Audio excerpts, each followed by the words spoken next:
أعوذ بالله من الشيطان الرجيم.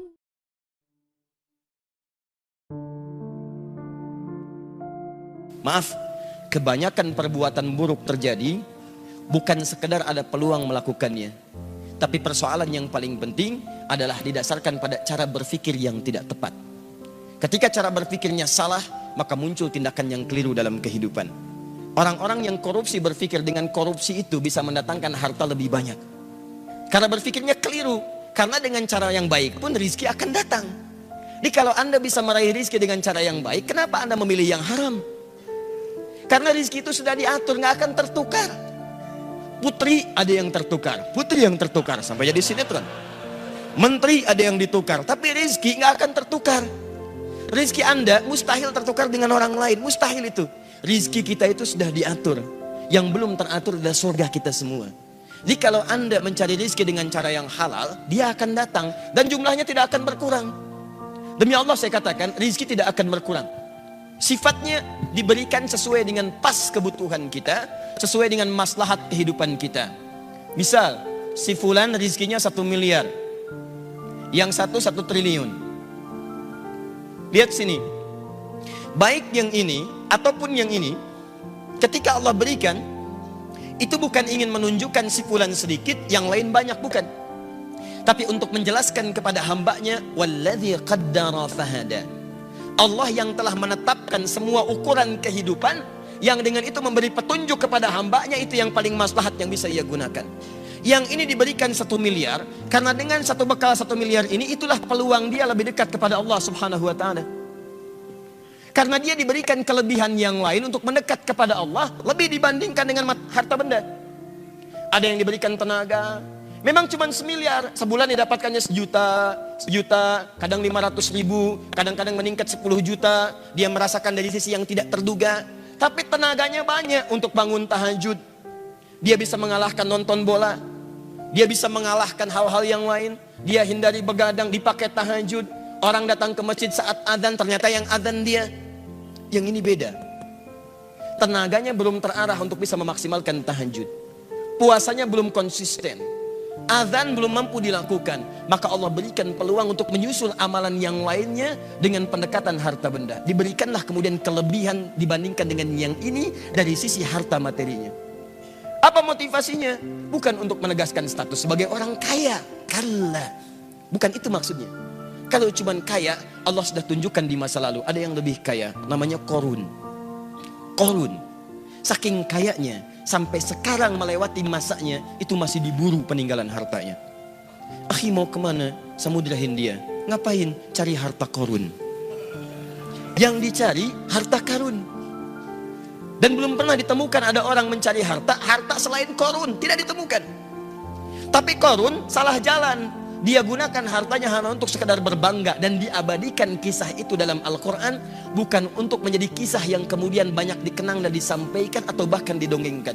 Allah ingin memberikan gambaran bahwa sudah pernah terjadi orang kaya sombong dan hasilnya mengecewakan.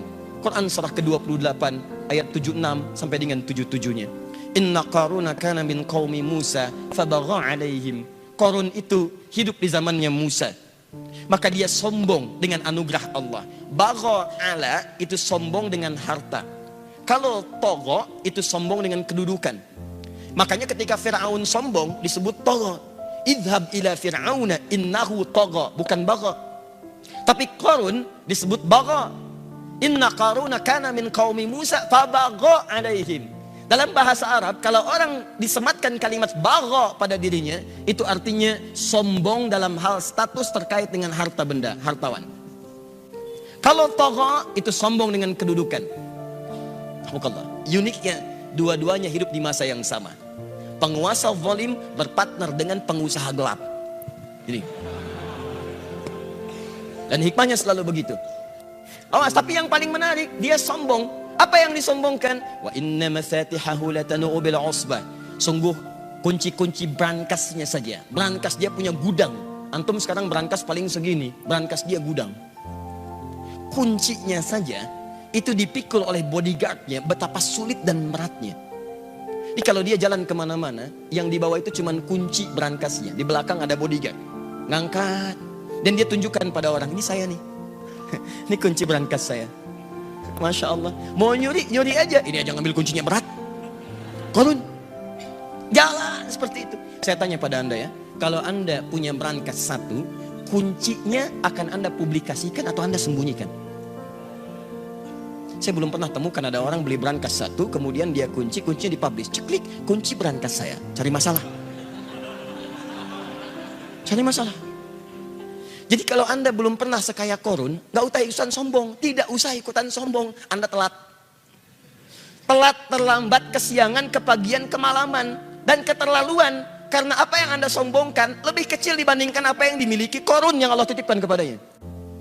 Jadi kalau harta Anda gak seberapa dibandingkan Korun, gak usah ikutan sombong.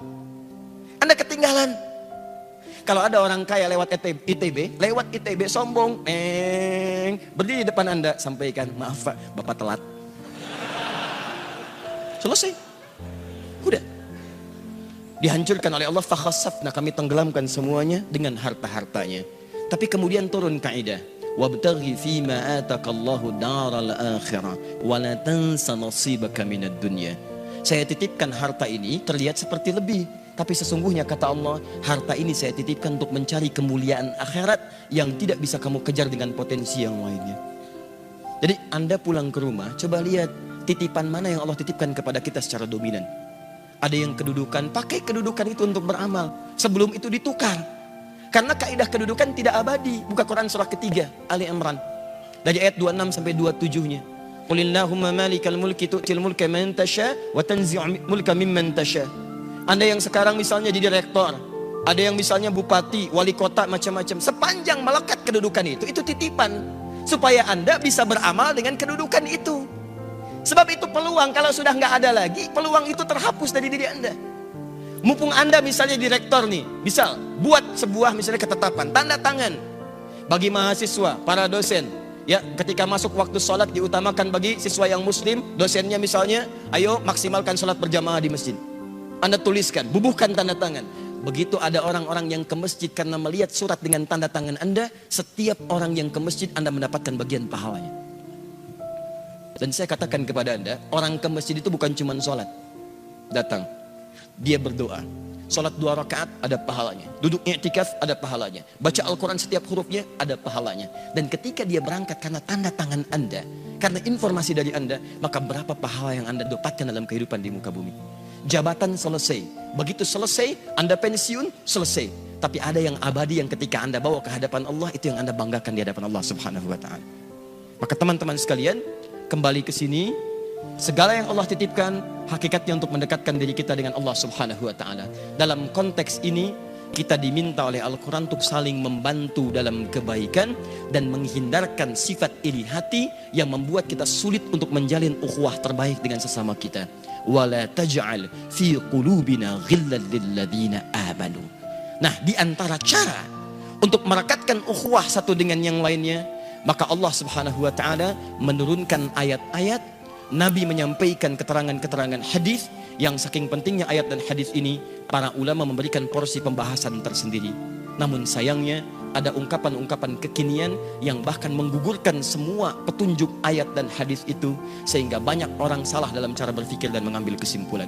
Itu yang coba kita luruskan, kita turunkan ayatnya, kita keluarkan hadisnya, dan kita bahas kemudian ungkapan-ungkapannya, sehingga kita bisa jawab dengan pendekatan logika, pendekatan juga dalil dan nas-nas terkait yang disampaikan oleh Al-Quran dan hadis.